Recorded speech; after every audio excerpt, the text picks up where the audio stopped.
You say it's time to turn off the TV. Your child immediately shouts, cries, maybe throws the remote, and suddenly the whole room feels chaotic. You feel your patience disappear in seconds. So you say, okay, just one more episode. And a quiet thought appears in your mind later. Am I creating a spoiled child? Parents of young children experience these situations every day. You're often tired, you're making decisions all day long, and you're trying to stay patient while someone small is having very big emotions. When your child cries or protests loudly, your nervous system reacts too. Your brain wants relief, so it looks for the fastest way to make the moment calmer. That might mean giving another snack, another episode, or a few more minutes at the playground. That reaction doesn't mean you're weak. It means your brain is trying to reduce stress, and that's completely human. A helpful way to picture your child's emotional system is to imagine a speaker with a very sensitive volume knob.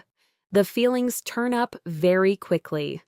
Excitement can become loud. Frustration can become loud. Disappointment can become loud. But the ability to turn the volume back down, to calm themselves, is still developing. So, when something enjoyable suddenly stops, like leaving the playground, the emotional volume can jump to maximum almost instantly. The reaction might seem dramatic, but what you're seeing is a nervous system that hasn't fully learned how to lower the volume yet. Children slowly learn this skill through repeated experiences, where a calm adult helps them move through the moment. When the emotional volume rises, most loving parents try to lower the noise as fast as possible. You might say, "Fine, 5 more minutes. Okay, one more cookie. All right, one more episode." It works in the moment. The crying stops. The room gets quiet again. But something else is happening at the same time. Your child's brain is learning. When I react strongly enough, the answer might change. This isn't manipulation. It's simply how learning works. Children repeat behaviors that seem to influence what happens next. Over time, this can create more power struggles, not fewer. Let's look at a few patterns that many caring parents fall into. These mistakes don't come from lack of love. They usually come from exhaustion and stress. Mistake 1. Changing the answer. After saying no, you say no. Your child protests. Eventually, the answer changes. This teaches children that persistence might change the rule. Mistake 2. Negotiating every limit. Negotiation works well with older children, but young children often feel calmer when limits are simple and predictable. Too many negotiations can create confusion. Mistake 3. Trying to reason. During big emotions, when your child is upset, you may start explaining, "Because you already had candy," "Because it's almost dinner," "Because we talked about this." But when emotions are loud, the brain isn't ready to process long explanations. Short and calm messages work better. Mistake 4. Trying to stop every tear crying is uncomfortable to hear. But tears themselves are not harmful. Children need safe opportunities to experience frustration and recover from it. Mistake 5. Feeling guilty about boundaries. Sometimes parents soften limits because they feel bad. Maybe the day was busy. Maybe you feel like you didn't give enough attention. But clear limits are actually one of the ways children feel safest. Healthy boundaries are not harsh.